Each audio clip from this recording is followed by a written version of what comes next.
The fastest way to kill your phone and content addiction is to actually keep consuming the same amount of content, maybe even more, but do it in a slightly different way. In 2023, I obliterated my 12-hour screen time all the way down to 30 minutes a day. That's when I started this channel, got in the gym, up at 5 a.m. every day, but I was still consuming a similar length of YouTube videos, but I did it differently and it allowed me to grow. Let me explain. You are wrong about your screen time. Screen time is not like golf, where the aim is to get the lowest number possible. You don't need to have 20-minute screen time to feel happy, and it probably wouldn't even be good for you. Phone addiction is a bit more like sleeping. It's not about the overall hours you get, because you can sleep for 8 hours and the sleep is shit. It's about the quality and restoration that happens in those 8 hours. I replaced my content addiction with something I call intentional consumption. It's kind of like taking that 8 hours of sleep and replacing it with 8 hours of healing sleep, if it was that simple. Instead of cutting out YouTube videos,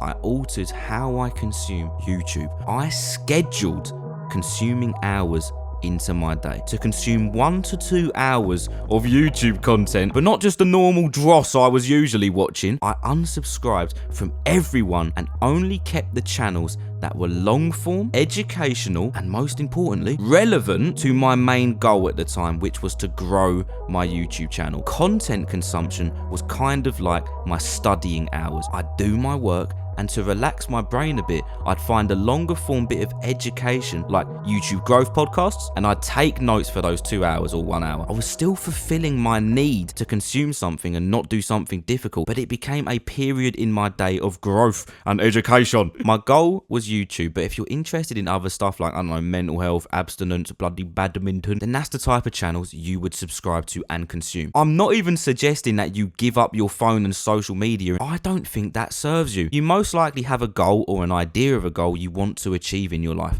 but you also love to consume rubbish, alright? So why not tweak how you consume instead of cutting it out? Switch to intentional consumption, clean up who you're following, and purposely use consumption to your advantage. But you might be thinking, alright Kian, but it's bloody easier said than done. I can't even feel motivated to get up and do the bloody dishwasher, so why would I stick to this? The beauty of intentional consumption is you're not giving up anything. You're still fulfilling that craving of using either your phone or content, but it's altered to work in your favor. The main problem you'll probably face is you don't have a goal in your life right now and you feel lost and aimless, so you won't know what to consume. In this case, I would use intentional consumption to find what you enjoy. I would look for content about finding what job I'd like, the hobbies, discovering new things to do. Everyone has something they care about. I was only subscribed to channels, mainly podcasts, that spoke about YouTube growth. I then downloaded a plugin on my desktop called Unhook, which allows you to edit YouTube, so when you go on it, you can't see the suggested page, suggested videos,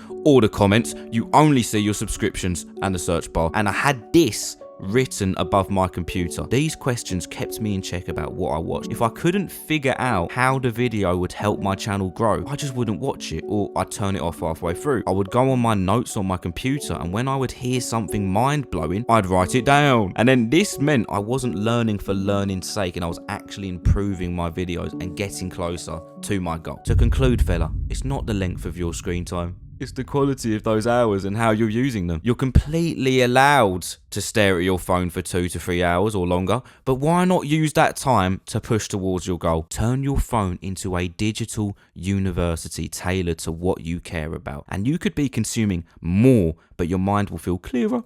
You'll be happier and more purposefully doing stuff, and you'll be hitting your goal faster. All right, big up.